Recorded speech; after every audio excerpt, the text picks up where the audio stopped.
Hey guys, Jordan here, and in this video we're going to be talking about, you guessed it, camera lenses. So let's get into it.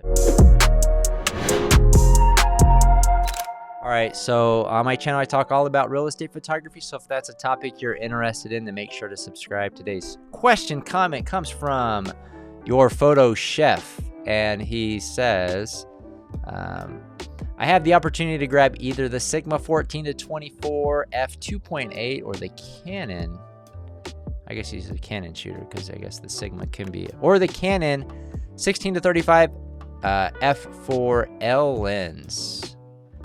Would you advise to go lower to the 14mm or stick with the popular 16-35mm? I'm trying to start real estate photography. If I had to pick just one, I would say 16-35mm. For video, I like sometimes a wider, because a lot of video modes, they'll crop in a little bit, so having a wider focal length is nice. I definitely say that I use more towards the 35mm side of things and closer to the 14.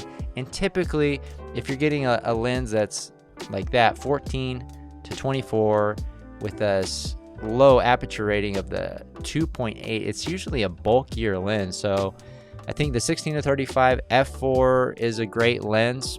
I have the EOS R, and it's a, one second. I was gonna say, I think Canon, in my opinion, makes the perfect lens for real estate photography, and it is the 14-35. So it's the best of both worlds. Now I have the EOS R is what I shoot with. The lens is a Canon 14-35. It's a f4 lens, and I really like this lens. If they made this exact lens for Sony, I'd go to it. But since we're Sony shooters primarily, we shoot the right now 16-35 f4 power zoom, which is a really light lens.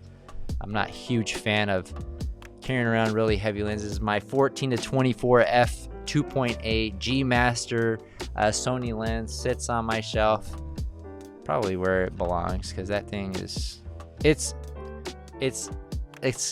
great, but it's not a lens that I want to carry around and run and gun and shoot a lot of houses with. And I think mostly because I'm nervous that I'm going to scratch the lens on it, because it is such a big lens area. So, long answer to your short question, 16-35, I'd go that route. If you got value out of this video, hit the like button and subscribe if you haven't done so already, and we'll see you guys on the next one.